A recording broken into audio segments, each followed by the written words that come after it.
Yeah, credit to Loyola. I mean, what a performance by them. And I mean, look, those guys, their backs are up against the wall. You know, here's a team that's played in Final Fours recently, has been the perennial team in the Patriot League, and they're on the brink of not making the Patriot League tournament because of the way it is this year.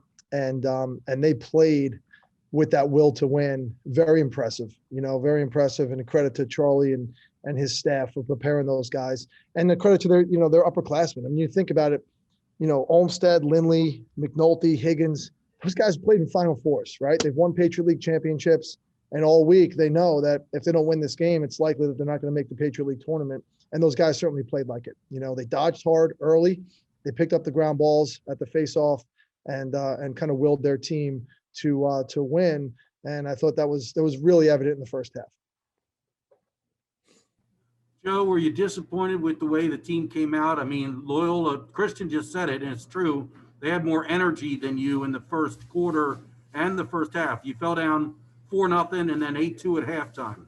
Yeah, and look, I don't think we were flat. I just think that their intensity, like emotion, I mean, I'm not sure you can quantify that, but what you can quantify is that the plays that they made, you know, those guys made game-winning plays in the first half, and we didn't. You know, they picked up the ground balls in a 50-50 situation.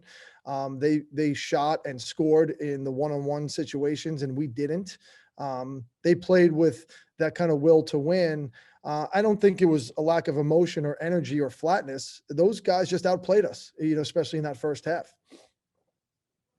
Joe, I thought they were getting very high percentage shots. They were moving the ball quickly, getting inside, and they were, you know, scoring from 10 yards and in. Spencer didn't have much of a chance on a lot of those shots. Do you agree? Yeah, I would agree. You know, look, our plan was not to slide off of Lindley. We wanted to try and put the game in our short sticks' hands a little bit and try and win those matchups. And it goes back to my point, you know, 32 for them, I thought dodged really well in the first half. 45 was a presence dodging. 24 did a nice job.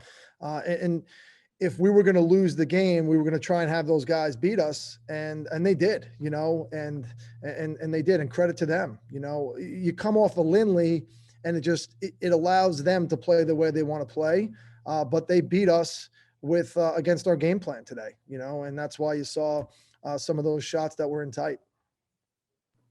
You outscored them 8-6 in the second half. Does that encourage you that your team continued to fight and was able to get back in the game a bit? Yeah, I mean, Wags, that's the positive here, you know, and the positive is that, you know, we're not there yet where we can play 60 minutes. We haven't proven that yet. You know, I thought we would be, but we haven't proven that we could play 60 minutes in, you know, what really is a big time do or die lacrosse game against a really good team. But the positive is that, you know, we showed that in the second half. And look, it could have been Loyola's off the gas pedal a tiny bit, but I don't think so. I don't think Charlie's teams are ever going to be off the gas pedal. You know, I think we saw the same team from the guys in green that we saw in the first half.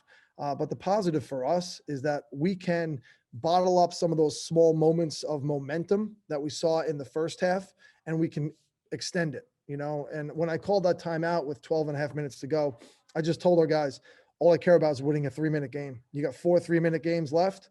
And if I don't like the first 3 minutes of the next 12, I'm calling timeout. We're going to start over, you know? So we tried to break it down into 4 3-minute games at the end to try and grab some momentum and grab some positives out of what was a really tough game for us.